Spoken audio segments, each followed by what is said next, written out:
साथ संगत जी, प्रेम से कहना धन निरंकार जी। एक नई साखी के साथ स्वागत है आप सभी का आपके ही अपने चैनल पर। आज की साखी का विषय है दिल के डॉक्टर। चलिए सुनते हैं आज की ये साखी। साथ संगत जी, पुरानी बात है। हरि राम बनारस में गुलाब की पत्तियों को पीस कर गुलकंद बनाने का काम करता था। बनारस में उनकी गुलकंद दूर दूर तक मशहूर थी। उनका एक बेटा और एक बेटी थी। बेटी का नाम था सुकन्या। बेटी गुलकंद बनाने में अपने पिता का पूरा साथ देती और इस काम में पिता की तरह माहिर थी। सुकन्या की स्कूल में पढ़ाई के साथ साथ नृत्य कला, गायन कला और वाद्य कला का अभ्यास भी उसे कराया जाता था। सुकन्या ने वाद्य कला में बांसुरी का चयन किया और उसमें वो पूरी तरह निपुण हो गई थी। स्कूल में जब भी कोई धार्मिक समारोह होता तो वो बांसुरी बजाकर सबका मन मोह लेती थी। हरिराम बनारस में गुलकंद का व्यापार करता ही था। वो हर शहर में जाकर गुलकंद बेचा करता था। इस काम में वो उसकी बेटी भी उसके साथ जाती थी, क्योंकि हरिराम का बेटा अभी छोटा था और उसका रुझान पढ़ाई की तरफ ज़्यादा था। लेकिन सुकन्या को पिता का साथ देना ज़्यादा अच्छा लगता था। बाप बेटी हर शहर में जाकर गुलकंद बेचकर अच्छी कमाई कर लेते थे।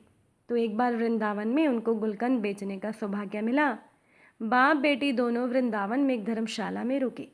हरिराम का नियम था कि वो जब भी दूसरे शहर जाता तो सबसे पहले अपनी बनाई हुई गुलकंद को वो किसी मंदिर में भोग लगवाता था। तो वृंदावन में आकर जब उसने गुलकंद बनाई तो उसने एक डोने में गुलकंद को रखा। अपनी बेटी के साथ राधा रमण जी के मंदिर के प्रांगण में गया और वहाँ जाकर गुलकंद से भरा हुआ डोना सुकन्या और उसके पिताजी ने राधा रमण जी के चरणों में रख दिया। मंदिर के दरवाजे अभी बंद थे, तभी सुकन्या, जो हर रोज़ अपनी बांसुरी का अभ्यास करती थी, क्योंकि बांसुरी बजाए बिना उसे चैन नहीं आता था, तो वो मंदिर के प्रांगण में बैठकर आज राधा रमण जी को अपनी बांसुरी वादन सुनाने लगी। बांसुरी की धुन छिड़ते ही मंदिर के प्रांगण में ऐसा माहौल बना कि हर कोई उसकी बांसुरी की धुन को सुनकर मंत्रमुग्ध हो गया। जब मंदिर के पट खुले तो गोसाई जी ने गुलकंद के डोने को राधा रमण जी के आगे रख दिया। गोसाई जी, जो राधा रमण जी के हर भाव से परिचित थे, उन्होंने देखा कि राधा रमण जी के चेहरे पर आज प्रसन्नता का भाव था।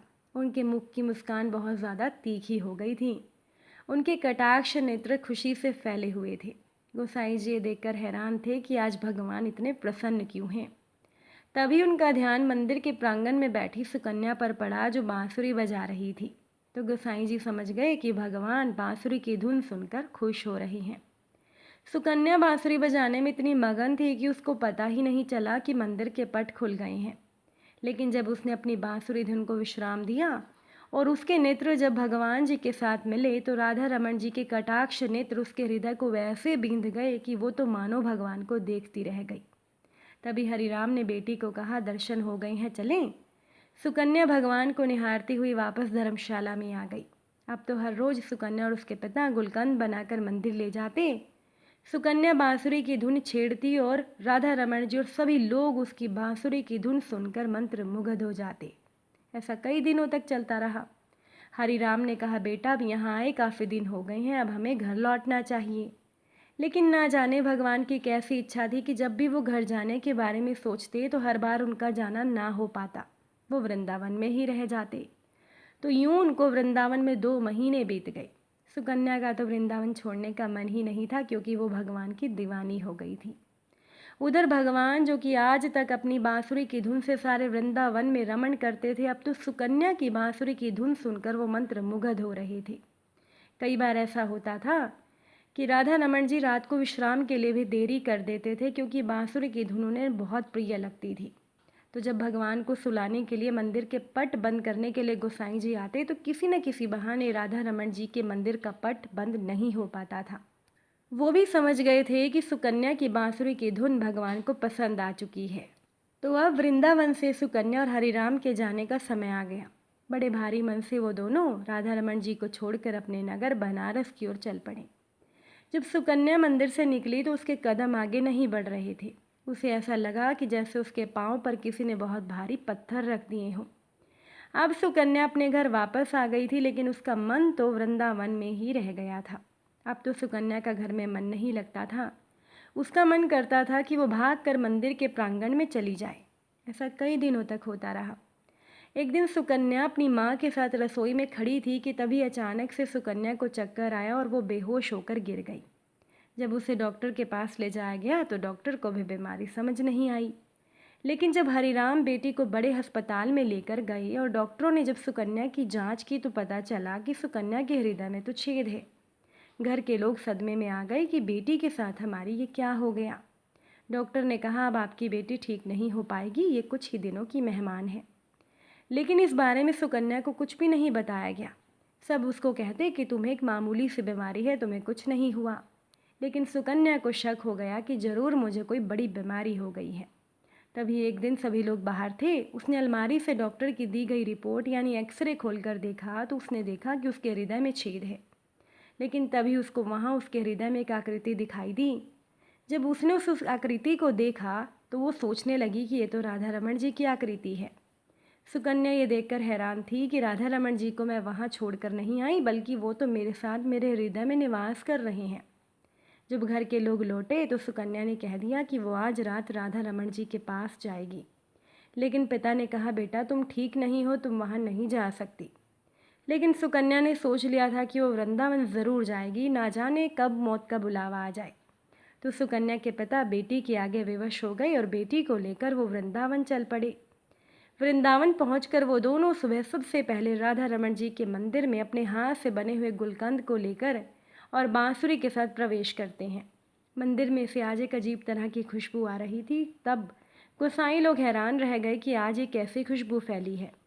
लेकिन जब उनका ध्यान सुकन्या की तरफ पड़ा तो सब गोसाई जी सुकन्या को देखकर प्रसन्न हो गए और कहने लगे तुम कहाँ चली गई थी बेटा?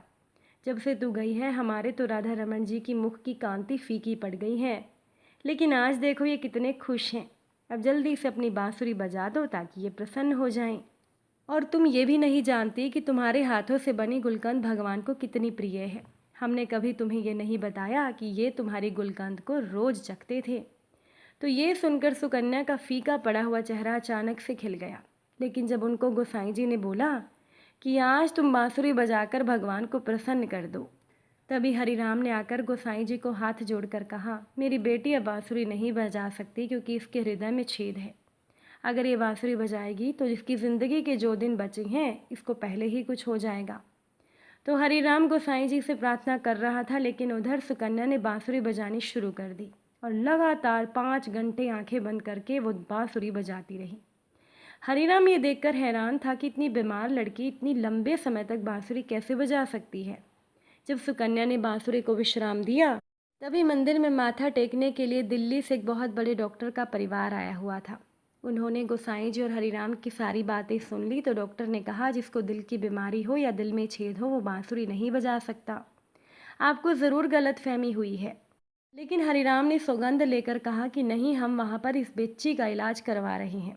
डॉक्टर ने बोला है ये कुछ ही दिनों की मेहमान है। तो मंदिर में आए हुए डॉक्टर ने दोबारा सुकन्या के दिल की जांच की। उन्होंने भी देखा कि सुकन्या के हृदय में छेद तो है, लेकिन वो छेद किसी चीज़ का है और उस पर आवरण है। लेकिन उस डॉक्टर को भी समझ नहीं आ रहा था। किसी को पता नहीं था कि बीमार सुकन्या के दिल में हुए छेद को खुद भगवान जी ने वहाँ विराजमान होकर अपने आप से ढका हुआ था। सुकन्या अपनी बीमारी से बेपरवाह थी क्योंकि उसके दिल के डॉक्टर राधा रमन जी उसके दिल का इलाज करने के लिए खुद उसके दिल में ही आ गए थे। ये बात या तो सुकन्या जानती थी या भगवान। सुकन्या ने ऐलान कर दिया कि जब तक वो जीवित है तब तक वो राधा रमन को छोड़कर कहीं नहीं जाएगी। पिता ने बहुत समझाने की कोशिश की लेकिन सुकन्या अड़ी रही। अब इस बात को 25 साल हो गए, सुकन्या के बाल सफ़ेद हो गए, लेकिन राधा रमन जी की कृपा से उसका हृदय आज भी तंदुरुस्त था, उसको कुछ हुआ नहीं था। साथ संगत जी, जिस पर भगवान की कृपा हो जाए उसका कोई बीमारी भी कुछ बिगाड़ नहीं सकती।